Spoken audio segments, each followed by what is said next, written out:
The most critical concept they had to get right, of course, was you, the player. Or rather, your player character. My unit, as it was so affectionately called, had become a crucial part of the experience since New Mystery of the Emblem, and Intelligent Systems had taken note. Players were always a side character. Crucial to the plot, yes, but not the main character of the story per se. They sought to make the story surround your avatar and make him or her the main focus. There were no ifs, ands, or buts. You would be the main character of the story, and of course, along with this, you could customize them to your liking, making them look as wacky or serious as you wanted them to be. There was also a new feature added to further help customize this aspect of the game, titled My Castle. It was similar to the barracks that had existed in previous Fire Emblem titles, although it was very much more of a home base that players could change and rework to their own liking. There were, of course, the Fire Emblem staples, such as the weapon shops where you could rearm yourself, along with the arena, that let you fight and bet on resources. These resources became an important part of My Castle as well, as if you grew some food, you could use it in a dish to beef up your army for the next battle, or forge even better weapons with some gemstones. On the lighter side of things, the hot springs allowed the player to have various interactions with the cast, and you also had your own private quarters, which served as a way to invite characters over to improve your support rank with them, and partake in the controversial skinship feature. It was really odd. But your castle wasn't only used for buying weapons, eating food, and rubbing people's faces. There was still the much-lauded Street Pass feature to contend with. Wi-Fi battles had existed in the series ever since New Mystery of the Emblem, but with My Castle, things became more personal. You weren't just fighting on some ordinary map, but now on your own turf. Your own customized, deadly turf. You see, your castle wasn't just for looks. Various traps and items were all there to help your cause. Ballistas, caltrops, healing dragons, living golems, and the oh-so-classic fort were just some of the many ways you could try to stop the enemy along with your selected units, of course. All of this could be played in person. However, it was also possible to leave your fort open to the public, allowing anyone to come in and trade while trying to best your favorite warriors. These Wi-Fi battles offered endless replayability, even when you finished the story. With all of this, it seemed like things were getting interesting with Fire Emblem's second shot on the 3DS, but the dividing factor between fans of old was still to come. The Weapon Triangle, the single greatest addition to all of Fire Emblem, was the first to see such a change. It was still a triangle, but no longer did swords, axes, and lances define it. Bows, magic, and the newly reclassed shuriken took center stage. All 6 weapon types had 2 weapons they were superior to, 2 they're weak to, and 1 that doesn't affect them in the slightest. So of course, this irrevocably affected the gameplay, forcing many to change tactics that would previously have worked.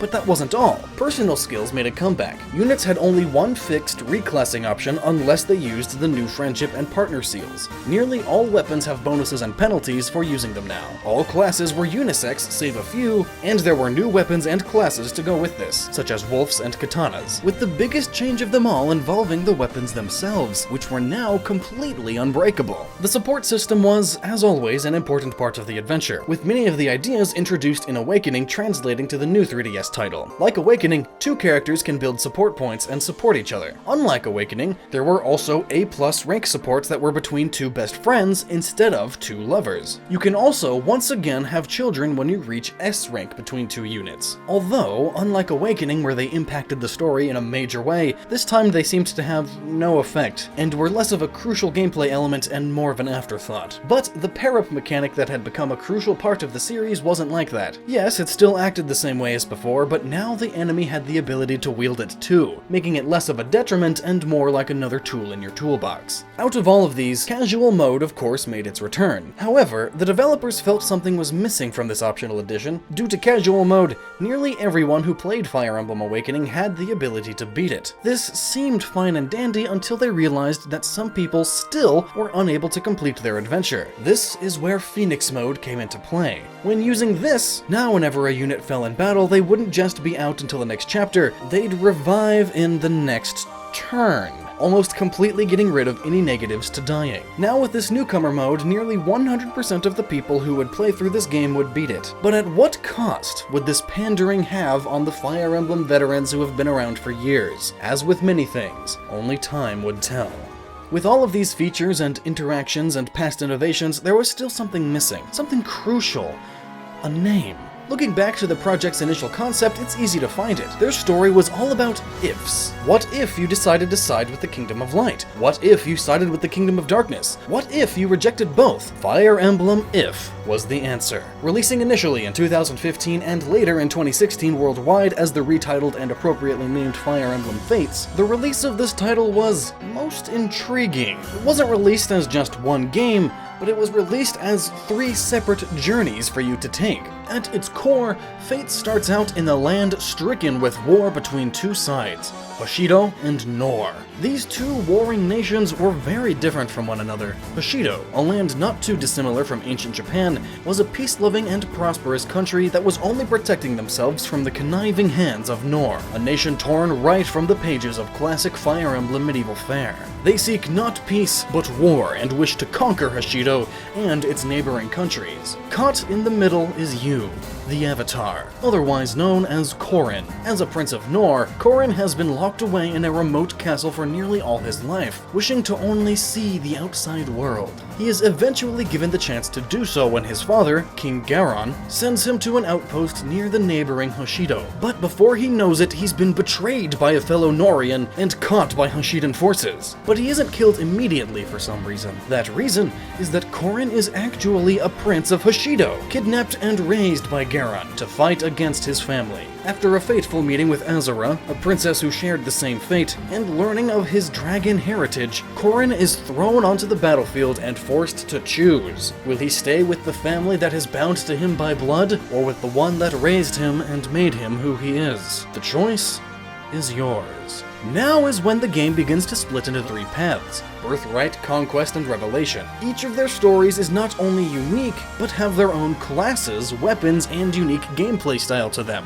Fire Emblem Birthright is the easiest of the bunch, following Corrin and his army as they seek to rid Nor of their king. Since Hoshido is based off Japan, the weaponry and classes had to reflect this. Bows became Yumi and swords became katanas, with new classes such as diviners and Oni savages taking the places of mages and warriors. The game itself was also significantly easier too. With the ability to level up characters outside of the storyline, the only objective generally was to rout the enemy and take over their castle. This was Fire Emblem for beginners, and was the recommended starting point between these 3 titles. While each of the 3 titles were their standalone adventures, little hints and tidbits spread throughout all 3 were crucial to understanding the overall story. But many skipped this version after seeing how much it strayed from the standard Fire Emblem formula. Instead, they preferred to go with the next version, Conquest. This version was more at home for the Fire Emblem faithful, with classic weapons and classes at their side. Instead of siding with his true family, Corrin chooses the family that raised him and seeks to expel the darkness hidden within his country. This wouldn't be your standard kill everyone in sight journey, however, as each mission in Conquest is structured differently. New and unique victory conditions became a part of the everyday experience. Now you could be forced to defend a base from an enemy attack, break through the ranks of your opponents to escape, or even have certain turn restrictions depending on the map. On top of this, you had to worry about where and when you killed your opponents, and who their experience was being sent to. This time around,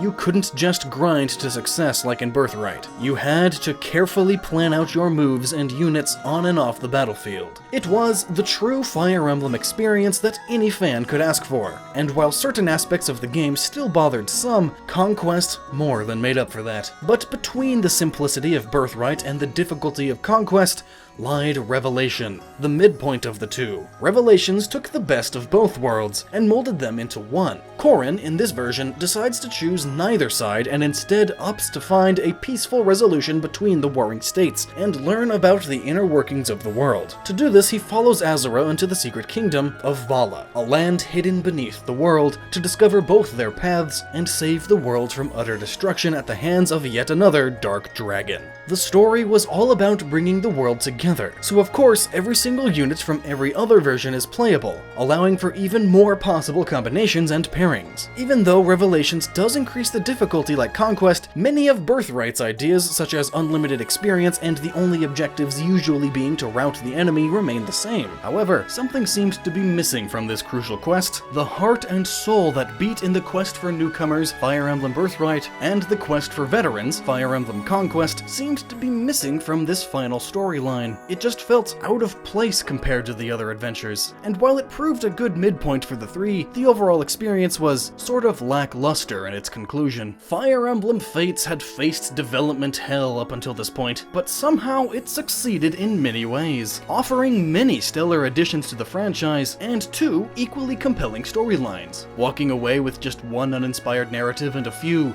odd mechanics was nothing to snuff at.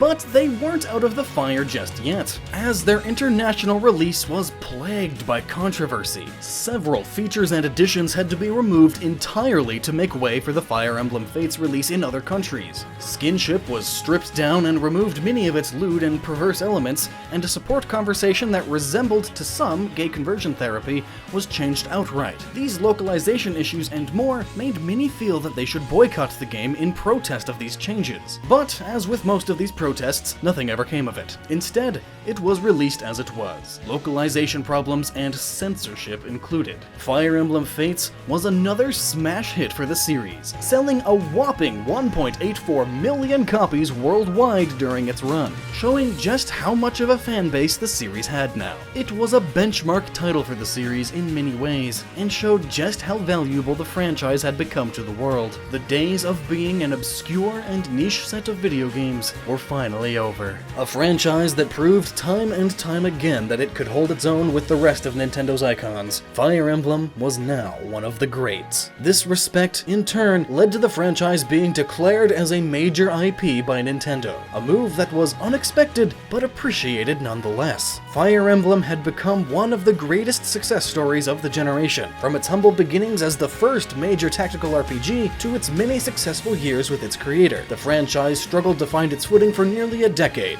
A plethora of stellar titles came out during the intervening years, yet the public never took notice as the series slowly began to fade away. Only when they were given an ultimatum and forced to work the hardest they had in their lives did they truly find success. And now they knew that success wasn't a mistake.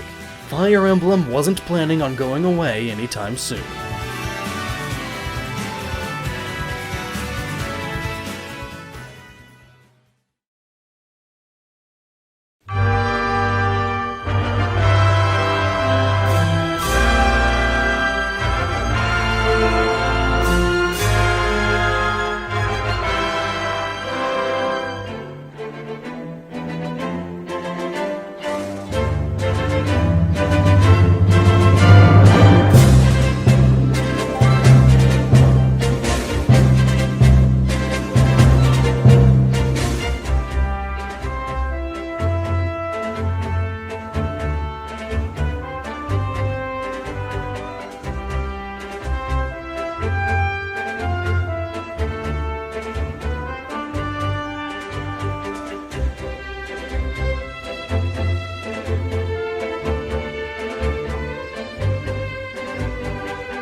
Next time on Chronicles.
Pokemon. It's a simple name, instantly memorable and iconic in nature, a nature that has seeped itself into nearly every culture around the world. Unbeholden to any strict set of values, it flourishes wherever it goes and is eminently relatable to anyone who plays it. A classic tale of a young child leaving their home and going on a journey. The franchise, spanning 2 decades, has grown various shades of simplicity and complexity for such a tale. From its seemingly straightforward battle system to its devilishly designed inner workings, Pokemon is a series that rarely exists within the gaming sphere, one that can appeal to all skill levels and all mindsets. Its characters range from charming to downright frightening. Its creatures that make the franchise what it is, layered with intelligent design that both amaze and mystify. Many try to exceed it, others try to copy, but none have even come close enough to be considered a contender. A series unrivaled in its success. The story behind something such as this must be grand and epic in its own undertaking, but the greatest stories often have the simplest of beginnings, and the story of Pokemon is no different. A franchise that started because of a sincere love for video games grew into a media empire that dominates the global entertainment industry to this day, and it all began with just a boy, a bug, and a dream.